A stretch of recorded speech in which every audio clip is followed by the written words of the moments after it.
Hello and welcome to the I'm Just Rick show. It is all about me. Just Rick, nobody else, but it's also about you as well. I'm asking you for your questions where I would love to answer them. More often than not, people often come and in networking events and say, look, he's over there, that's him, speak to Rick. He'll tell you what to be doing as far as this social media is concerned. So I'm just putting it out there, all right?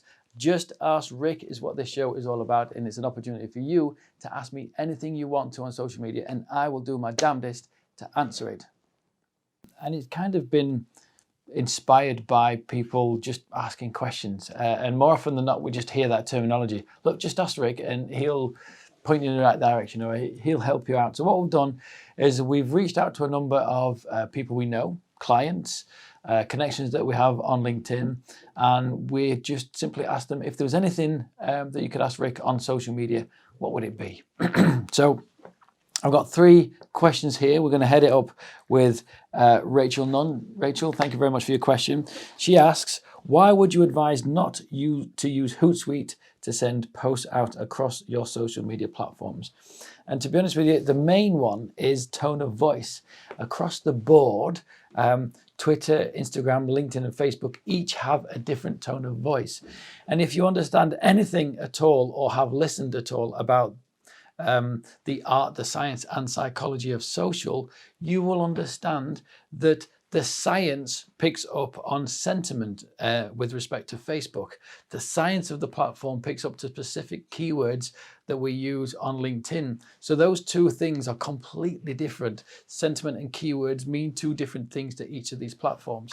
And as well, excuse me, our own research have found to prove that using third-party posting tools on Facebook hinders the algorithmic reach, because Facebook is really good at identifying what type of content you're posting, be it video, graphical image, or link click. If you post it natively, it'll easily pick that up and identify it. When we've used Hootsuite and I've gone in and looked at the algorithm, the insights, I beg your pardon, on the back end of the platform, it completely gets these categorization of content off, way off. And I've gone in deep and I've really studied this myself. So when I've exported the CVS file from the back end of the platform, what it in actual fact may do is show a video that we upload via Hootsuite as a graphic, or a link click as an image, which means it doesn't understand who prefers to consume what. The keywords are in some respects, it feels protected, if you like. It's very hard for me to explain, but the research that we've discovered is that it does affect it. Okay, so be very careful. More than anything, I would suggest not to use it because it makes us very, not lazy, because I know time is precious. However, it affects our understanding of the audiences that we're trying to build on the platforms. I feel that we should be using a simple adjustment of tone of voice across all 4 if we are picking and adopting all 4 to use. So the next question is Olga. Thank you very much, Olga, for your questions. She says, my question is, what is the algorithm for Twitter now? I think I did a good job with LinkedIn. Now it's time to take over other platforms. Now, Twitter's algorithm is a lot simpler than Facebook or LinkedIn or Instagram for that matter. And it's who you engage with the most will be delivered to the top of the timeline or newsfeed. Okay, they have something in case you missed or whilst you're away. They deliver top 5 or 10 status updates to the top of your newsfeed of the people that you last engaged with. Okay, so I would bear that in mind. I would purposefully, if I was you, orchestrate it that you engage with people regularly that you want to meet with the most. Therefore, when they log on to their Twitter account, you will become in that list of just in case you missed or whilst you was away. I hope that answers your question. And number 3 is Pippa Mel. My problem is coming up with ideas and then knowing how to write for the LinkedIn, Facebook, Instagram market.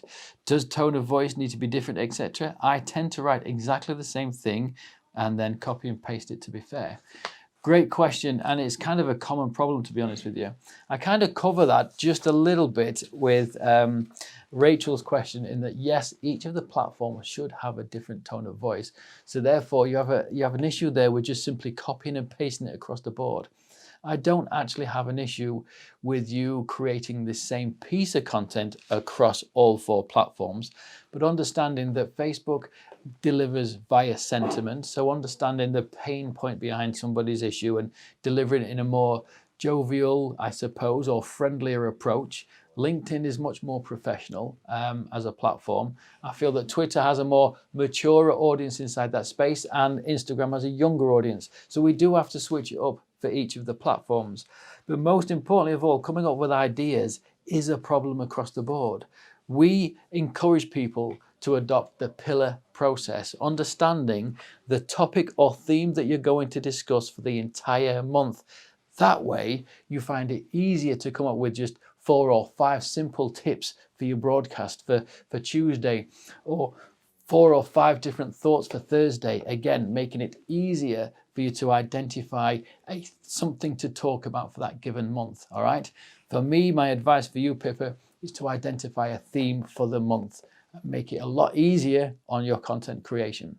Listen, thank you very much for listening to those questions, and thank you all for submitting those questions. What I'd love for you to do is to like and subscribe to this YouTube channel, because you're going to miss it if you don't. I will be answering any question that comes my way, no matter how difficult you might think it is, and you will certainly miss out on lots of valuable information if you don't like and subscribe this channel. Please do be sure to hit the notify me button as well, so that you get notified whenever I've got questions to be asked.